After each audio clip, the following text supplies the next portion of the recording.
हरे Krishna. Shrimad Bhagavatam canto 11 chapter 19 आध्यात्मिक ज्ञान की सिद्धि। भगवान ने कहा, जिस स्वरूप सिद्ध व्यक्ति ने प्रकाश पाने के बिंदु तक शास्त्रीय ज्ञान का अनुशीलन किया है और जो भौतिक ब्रह्मांड को मात्र मोह समझकर निर्विशेष चिंतन से मुक्त हो गया है, उसे चाहिए कि वह उस ज्ञान को तथा उसे प्राप्त करने वाले साधनों को मुझे समर्पित कर दे। विद्वान स्वरूप शुद्ध दार्शनिकों के लिए मैं ही पूजा का एकमात्र लक्ष्य, इच्छित जीवन लक्ष्य, उस लक्ष्य को प्राप्त करने का साधन तथा समस्त ज्ञान का स्थापित निष्कर्ष हूँ। चूँकि मैं उनके सुख का तथा दुख से विमुक्ति का कारण हूँ, अतः ऐसे विद्वान व्यक्ति एकमात्र मुझे ही जीवन का प्रभावशाली उद्देश्य या प्रिय लक्ष्य बनाते हैं। जिन्होंने दार्शनिक तथा अनुभूत ज्ञान द्वारा पूर्ण सिद्धि प्राप्त कर ली है, वे मेरे चरण कमलों को परम दिव्य वस्तु मानते हैं। इस प्रकार का विद्वान योगी मुझे अत्यंत प्रिय होता है और इस पूर्ण ज्ञान से वह मुझे सुख में धारण किए रहता है। जो सिद्धि आध्यात्मिक ज्ञान के एक अंश मात्र से उत्पन्न होती है, वह तपस्या करने, तीर्थ स्थानों में जाने, मौन प्रार्थना करने, दान देने अथवा अन्य पुण्य कर्मों में लगने से प्राप्त नहीं की जा सकती। इसलिए हे उद्धव, तुम ज्ञान के द्वारा अपने वास्तविक स्व को जानो। तत्पश्चात अपने वैदिक ज्ञान की स्पष्ट अनुभूति से आगे बढ़ते हुए प्रेमा भक्ति के भाव से मेरी पूजा करो। पुरा काल में बड़े बड़े मुनि वैदिक ज्ञान तथा आध्यात्मिक प्रबुद्धता रूपी यज्ञ के द्वारा यह जानते हुए अपने अंतःकरण में मेरी पूजा करते थे कि मैं ही समस्त यज्ञों का परम स्वामी तथा प्रत्येक हृदय में परमात्मा रूप हूँ। इस तरह मेरे पास आने से इन मुनियों ने परम सिद्धि प्राप्त की। हे उद्धव, प्रकृति के 3 गुणों से निर्मित भौतिक शरीर तथा मन तुमसे लिपटे रहते हैं, किंतु वास्तव में वे माया है, क्योंकि वे वर्तमान काल में ही प्रकट होते हैं। इनका कोई आदि या अंत नहीं है। इसलिए यह कैसे संभव हो सकता है कि शरीर की विभिन्न अवस्थाएं यथा जन्म, वृद्धि, प्रजनन, पालन, जरा तथा मृत्यु तुम्हारी नित्य आत्मा से कोई संबंध रखते हों। इन अवस्थाओं का संबंध एकमात्र भौतिक देह से है, जिसका ना तो इसके पूर्व अस्तित्व था और ना रहेगा। शरीर केवल वर्तमान काल में ही रहता है। श्री उद्धव ने कहा, हे ब्रह्मांड के स्वामी, हे ब्रह्मांड स्वरूप, कृपा करके मुझे ज्ञान की वह विधि बतलाइए जो स्वतः विरक्ति तथा सत्य की प्रत्यक्ष अनुभूति लाने वाली है, जो दिव्य है और महान आध्यात्मिक दार्शनिकों में परंपरा से चली आ रही है। महापुरुषों द्वारा खोजा जाने वाला यह ज्ञान आपके प्रति प्रेमा भक्ति को बताने वाला है। हे प्रभु, जो व्यक्ति जन्म तथा मृत्यु के भयावह मार्ग से सताया जा रहा है और तीनों तापों से निरंतर त्रस्त रहता है, उसके लिए मुझे आपके 2 चरण कमलों के अतिरिक्त अन्य कोई संभव आश्रय नहीं दिख रहा। ये उस सुखदायक छाते के तुल्य है जो स्वादिष्ट अमृत की वर्षा करता है। हे सर्वशक्तिमान प्रभु, कृपा कीजिए और इस निराश जीव को ऊपर उठाइए जो अंधेरे भवकूप में गिर गया है, जहाँ काल रूपी सर्प ने उसे डस लिया है। ऐसी ग्रहित अवस्था होते हुए भी यह बेचारा जीव अत्यंत क्षुद्र भौतिक सुख भोगने की उत्कट इच्छा पाले हुए है। हे प्रभु, आप अपने उस उपदेशामृत को छिड़क कर मेरी रक्षा कीजिए जो आध्यात्मिक मुक्ति के लिए जागृत करने वाला है।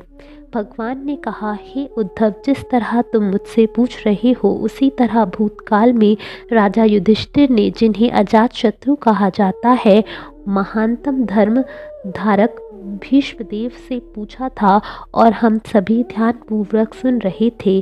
जब कुरुक्षेत्र का भीषण युद्ध समाप्त हो गया तो राजा युधिष्ठिर अपने प्रिय हितैषियों की मृत्यु से विह्वल थे। इस तरह अनेक धार्मिक सिद्धांतों के विषय में उपदेश सुनकर अंत में उन्होंने मोक्ष मार्ग के विषय में जिज्ञासा की थी। अब मैं तुमसे भीष्मदेव के मुख से सुने वैदिक ज्ञान, विरक्ति आत्म अनुभूति, श्रद्धा तथा भक्ति के उन धार्मिक सिद्धांतों का वर्णन करूँगा।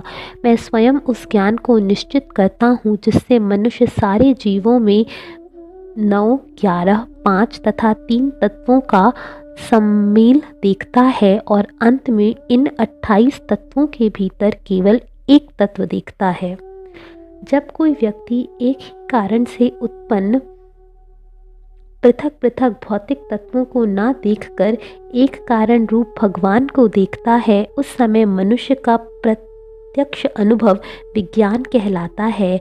आदि, अंत तथा मध्य, ये 3 अवस्थाएं जो भौतिक सृष्टि की हैं, जो इन सारी भौतिक अवस्थाओं में एक सृजन आदि से दूसरे सृजन अंत तक साथ साथ लगा रहता है, और जब सारी अवस्थाओं का प्रलय हो जाता है तो भी जो अकेला बचता है वही एक शाश्वत है।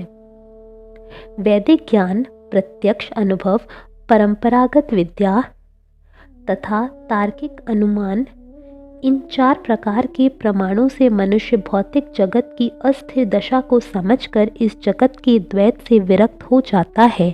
बुद्धिमान पुरुष यह समझते हैं कि कोई भी भौतिक कर्म निरंतर रूपांतरित होता रहता है, यहाँ तक कि ब्रह्मलोक में भी केवल दुख ही दुख है।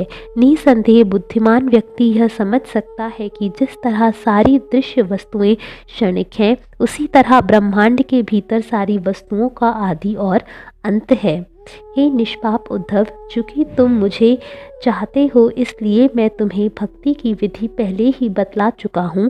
अब मैं तुमसे पुनः अपनी प्रेमा भक्ति पाने की श्रेष्ठ विधि बतलाऊँगा।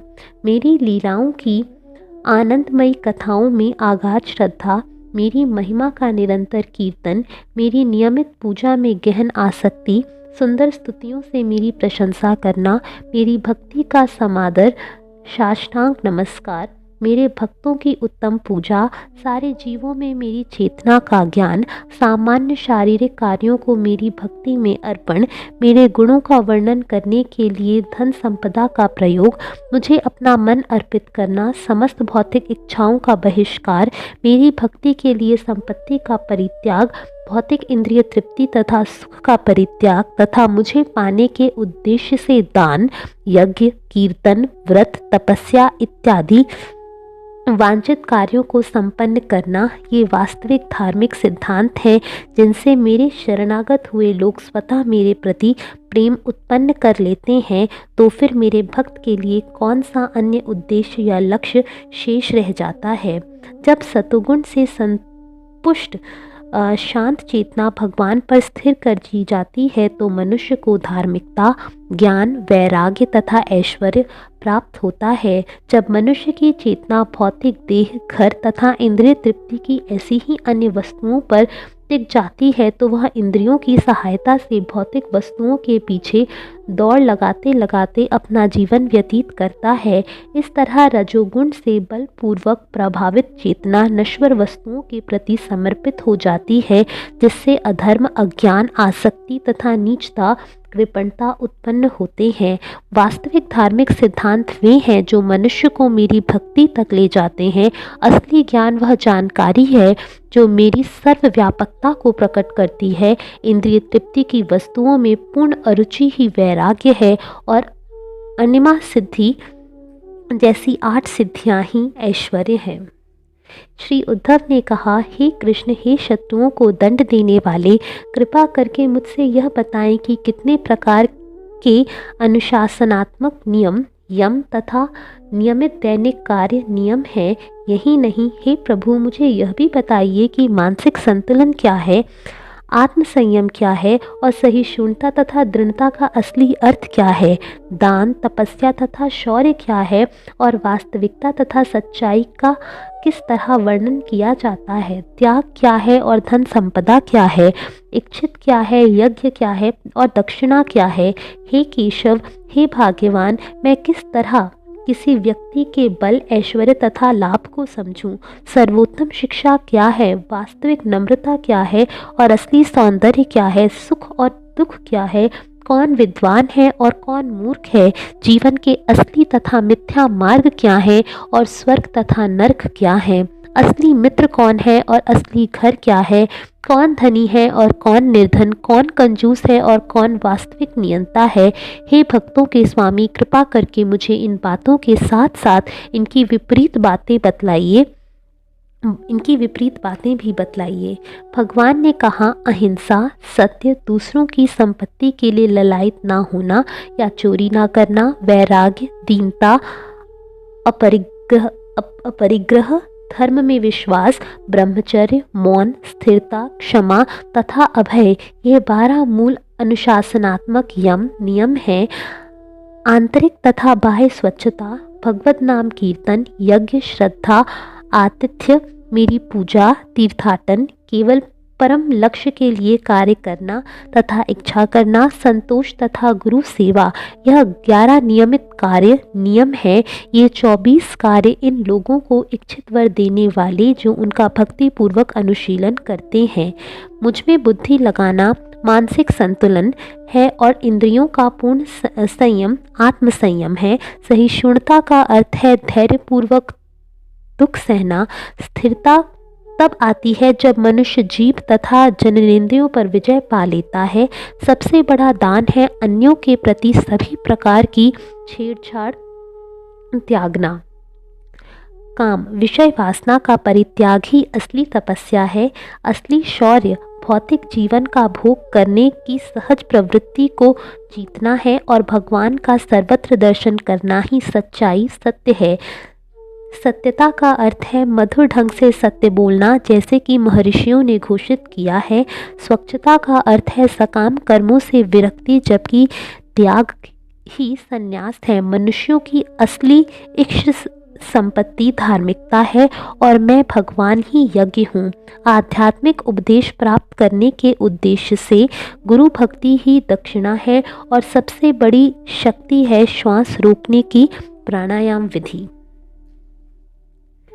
वास्तविक ऐश्वर्य भगवान के रूप में मेरा निजी स्वभाव है, जिसके माध्यम से मैं 6 असीम ऐश्वर्यों को प्रकट करता हूँ।